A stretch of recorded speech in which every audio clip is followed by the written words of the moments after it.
This is the AI news flash for July 15th, midnight UTC. First up, OpenAI's first hardware device is reportedly a screenless smart speaker that can move on its own. According to Bloomberg, the device features mechanical elements and is designed as a human-like AI companion that lives in the home. It integrates with ChatGPT, has a personality, taps into a user's digital life such as email, and proactively learns about its owner. Many former Apple engineers who worked on the iPhone and Mac are helping build it. That is a sensitive point, because Apple sued OpenAI last Friday, accusing 2 former employees of taking design and manufacturing trade secrets. OpenAI maintains the device veers significantly from anything Apple sells, making a trade secret violation unlikely. No price or release date has been disclosed. The company positions it as a physical manifestation of ChatGPT, raising the stakes in the AI hardware race. Next, the White House on July 14th launched Gold Eagle, a clearinghouse for software vulnerabilities discovered by AI.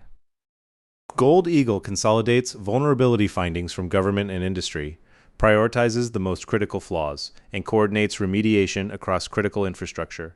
It stems from a June 2nd executive order on the secure use of advanced AI, and the system has already begun processing reports.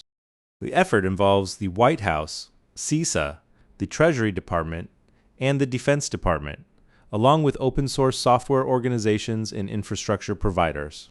Anthropic has pledged to quickly investigate significant jailbreaks or misuse patterns and notify government counterparts.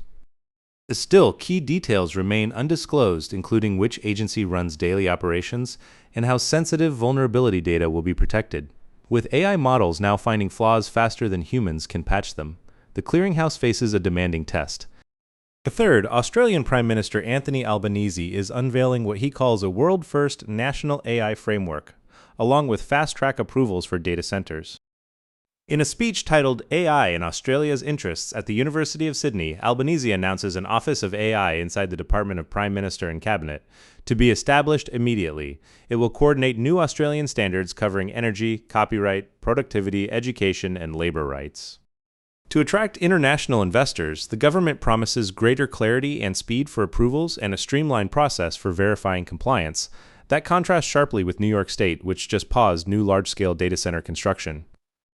The plan faces friction at home, with one labor insider calling the approach doomed to failure and concerns lingering over jobs, energy costs, and water use. Finally, Federal Reserve Chair Kevin Warsh told Congress that AI has not displaced workers at this point. Testifying before the House Financial Services Committee on July 14th, Warsh said, AI has made workers a bit more productive. The labor force appears stable, and job creation has kept pace with the workforce. He called AI perhaps the most significant change in the economy in his adult lifetime. Over the long term, he expects a material improvement in productivity that should ultimately lift wages. But he cautioned it is too early to tell whether the gains will hold and whether AI will add to the workforce or temporarily disrupt it within 12 to 18 months. The testimony landed one day after nearly 200 economists warned of large-scale job displacement, and lawmakers pressed him on professions at risk. The debate over AI and jobs is dividing even policymakers. That's all for this AI news flash.